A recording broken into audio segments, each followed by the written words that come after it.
$1,000 car payments are now a new normal, according to headlines, with more than 15% of new vehicle buyers are signing on for 4-figure payments. And a lot of these car payment videos are going viral on social media right now. How much is your car payment? $1,670. How much is your car payment? $1,720. That's crazy. So in this video, what we're gonna do is we're gonna go over how much of a car you can afford. And I actually have 3 different salary ranges that we're gonna go over today. Someone who makes 40K, someone who makes 80K a year, and someone who makes $150,000 a year. Now, a lot of car dealerships these days will try to convince you that you can actually afford more of a car than you can actually afford because they just stretch out the loan terms. The average car loan term right now is 69 months in America, and based on the data, if your credit score is lower, the more likely you are to take on an even longer car loan term. Not only that, car loan interest rates are getting higher. That means having a car payment these days is going to be a lot more expensive than it was before. We're gonna cover a couple of car buying rules today, as well as some ways to save money on car payments, and we're also gonna talk about if financing or leasing a car is better. Lastly, I'll give you some specific numbers on the 3 salary ranges that I mentioned before, so let's actually get started with the video and start with the first car buying rule, the 35% rule. The 35% rule states that the most that you spend on a car is going to be 35% what your gross annual income is. That means if you make $40,000 per year, the most that you should be spending on a car is $14,000. If you make 80K a year, the most that your car should cost you is $28,000. And if you make $150,000 per year, that means your max car price should be $52,500. Now, in reality, the 35% car buying rule is really aggressive, and it's mostly driven or geared for the car buying enthusiast. I hope you saw what I did there with driven and geared. This is now a pun channel. Anyway, it's geared towards those people that really want to spend a pretty penny on their car, or they take enormous pride in owning a certain type of car. If you want a basic car that just takes you from point A to point B,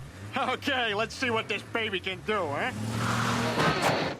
then I would recommend being a little bit more frugal and maybe making this rule the 20% rule or even the 25% rule. The 25% rule is much more of a sweet spot in my opinion, because that doesn't mean that you're just getting the most basic of basic cars, but you are getting a little bit of amenities. As long as you stay within this guideline, then your car should be affordable. And if you take away anything from this video, just remember the 25% rule, not the 35%. That is just slightly more aggressive. Now, in the next section, we're gonna be covering monthly payments of a car and what you should be kind of aiming towards for those monthly payments. But I think that if you can focus on the actual purchase price of the car, that's all that really matters at the end of the day. Another thing that really matters at the end of the day is that if you've subscribed to my free newsletter, Hump Days, it's a free publication that we come out with twice per week, and we cover finance and economics news every week. If you want to check that out, it will be linked down below. Now let's actually talk about the next car buying rule, which is about car affordability and your monthly payments, and it's known as the 24-10 rule. The first part of this rule is that it recommends that you make a 20% down payment on your car. So if your car costs $30,000 out of the gate, that means it suggests that you should make at least a $6,000 down payment when you buy the car. The reason why they suggest 20% down is that it'll be a lot easier to handle the loan over time when it comes to your payments. And having 20% on hand ensures that you are in a financially responsible position to actually buy this car. If you finance 100% of a car, you could actually get into some trouble. So let me illustrate this with an example. Let's say you buy a car for $25,000 and you finance the entire amount, so 25 G's. After 1 year, the car depreciates in value by 20%, which is pretty common, by the way, to have a car depreciate that much, which means that your car is now worth $20,000 at the end of year 1. So now if you want to sell the car, you could get $20,000 for your car after year 1, but the thing is that you still might owe more than $20,000 on that loan. That means you're underwater on the car itself, and that is a pretty common scenario with year 1 cars. Making a 20% down payment lowers the amount that you actually have to finance, and it also helps you build equity in the car much quicker. This is also one of the biggest costs of cars, which is depreciation. I've actually mentioned this in my wealth killer video on YouTube, which I will link down below. But basically, you're constantly putting money into a depreciating asset when it comes to cars. So a really good option is to just buy a used car that is 3 to 5 years old, where most of the depreciation has been chipped away over time already. All right, let's get into the next part of this rule, the 4. The 4 refers refers to the fact that you should not finance a car for more than 4 years. 4 years is the suggested amount of time because it's going to keep your monthly payments pretty manageable, as well as prioritize paying off the car before the car depreciates too much. Also, if you push out your loan term to 5, 6, or even 7 years, what actually happens over time is that you pay more money in interest. You can see that on the left here, if you are financing a car for 4 years that costs $30,000, your total interest paid is $25.29. However, if you finance it for 6 years, that total interest is now $38.29, so that's over $1,300 you're just throwing away to interest. I think that a problem that we run into America, as well as other countries that have auto loans, is that the 24/10 rule is a really reasonable rule, but the fact is that many people don't feel like it's reasonable because it doesn't get them the car that they really want. There's a lot of societal pressures to actually buy a car that we can't afford. So, I mean, look at these calculators. With a 4-year term, you need to fork out $552 a month for the same car that costs 386 months over 6 years. So you could have two people. One drives a really cool BMW, maybe they pay $550 a month, and the other person drives a 2022 Honda Civic, which could cost them $550 a month. So the person with the BMW and the Honda Civic, they could be out at dinner talking about their car payments, and it gets around that, hey, they pay the same amount for their car. But the thing here is that the Honda Civic owner might feel bad about their choice because they're paying $550 a month, but their term could be way shorter. Many people will opt for a longer car loan term because it allows them to get their status car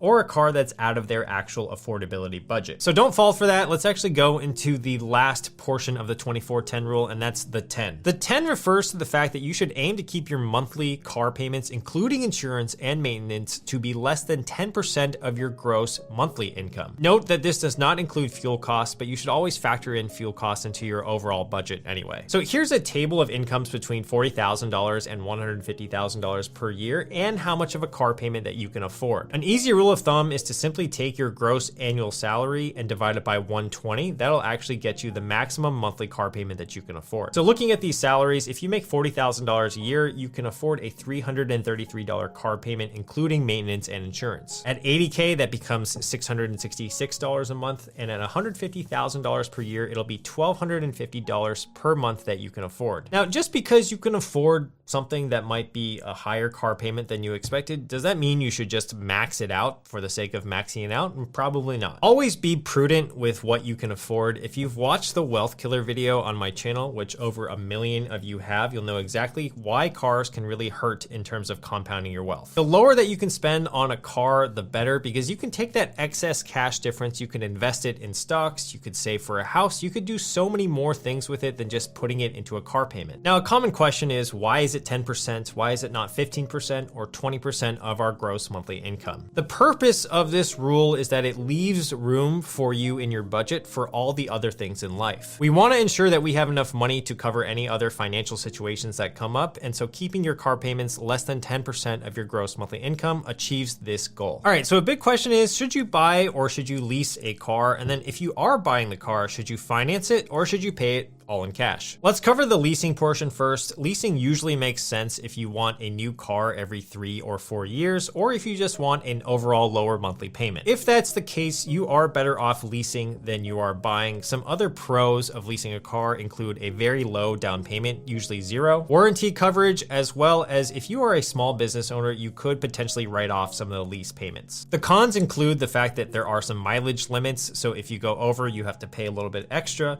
and then at the end of 3 years, you have to return the car to the dealership, or you have to just buy the car outright at the end of those 3 years. In some situations, leasing a car might actually be beneficial for your financial situation, but for most of us out there, if you want to own a car for a very long time, you want to buy the car because that's going to make the most fiscal sense. So when it comes to buying a car, we can pay for it all in cash, or we can finance it. So which one should we do? If you're someone who values not having a car payment, some extra peace of mind, or perhaps you can get a discount for paying all in cash, then perhaps that could be pretty interesting and might be for you. Also, you might want to pay in all cash if you are not an investor. So I know that might kind of sound crazy on a personal finance channel, but there are plenty of people out there who do not invest. If the cash is just literally sitting in a bank account, not earning any interest, then you might as well put it towards a car, because at least that way you're not paying interest payments. However, I do think that if you're watching my channel, you're probably an investor of some sort, and that's why financing usually makes a little bit more sense here. And the reason is the opportunity cost of cash. So So pretend you paid $25,000 up front for a brand new car. That's $25,000 that you do not have in your cash in your hand today. With that $25,000, you could be investing and compounding your wealth. So let me give you guys an example right here. Let's pretend you put 20% down on a $25,000 car. That would still leave you with $20,000 in cash. If you took this $20,000 and invested it into the S&P 500, which averages around 8 to 10% per year, it could be worth $31,000 in 5 years. Or similarly, if you're thinking about retirement, that money could become over $265,000 over 30 years. Of course, no one really operates perfectly with opportunity cost decisions all the time, but hopefully that example kind of illustrated why financing makes more sense than buying all in cash up front. All right, I want to give you guys 3 tips on saving money when it comes to buying cars. The first tip, which I shared in a previous video, is to call around and ask for different insurance rates. So basically, a lot of these insurance companies will compete with each other and they always want to get you as a customer. You're more likely to get a really good deal if you just call a competitor. So let's say you have AAA insurance, you can call State Farm and be like, hey, what are your rates for this type of insurance, and see if they can kind of undercut AAA in that way. Oftentimes it's reported that people that switch car insurances can actually save between $100 and $200 extra per month. The second tip I had for you guys, which I already mentioned, is to try to buy a used car, especially one that's 3 years used, because it still is pretty new, a 3-year used car, and most of the depreciation has been chipped away already. My third tip is to get a car that's not too expensive to maintain. So there is a calculator called the True Cost to Own calculator on Edmunds.com that is very helpful when it comes to this. Sometimes a more luxury car might cost you way more in maintenance and repairs than you actually might think. So looking at this 2017 BMW X5 versus this 2017 Toyota 4Runner, you can see that the total cash price for the BMW is actually cheaper than the Toyota, but ends up costing you over $20,000 more over that 5-year period to own because of maintenance, insurance, and repairs. All right, so after watching this video, you might feel a little bit sad about what you can actually afford when it comes to buying a car, but the truth is that many people in America are punching way above their weight class when it comes to what they can afford. The average price paid for a new vehicle in October of 2022 in the United States was $48,281. That means if we were using the more aggressive 35% rule, the average gross salary of all these people that are buying these cars should be $137,945 per year. That's definitely super far from the average salary in the United States, and the data shows you that most people can't afford their cars. Let me know what it's like for you guys if you guys are in a different country, what your car payment looks like, or how much you pay for a car, because I know that it can get actually quite more expensive in other parts of the world. If you're able to afford a car using the 24/10 rule or the 25% rule, that's really amazing and you should feel really proud of that. If you're planning on leasing a car, I have a video on how to calculate a lease payment, which I will link down below. Hopefully these guidelines helped you understand how much of a car you can actually afford. If you enjoyed this video, make sure to drop it a like and subscribe to my channel, and also check out my free newsletter Hump Days, which will be linked down below as well. All right, guys, I'll see you in the next video. Peace.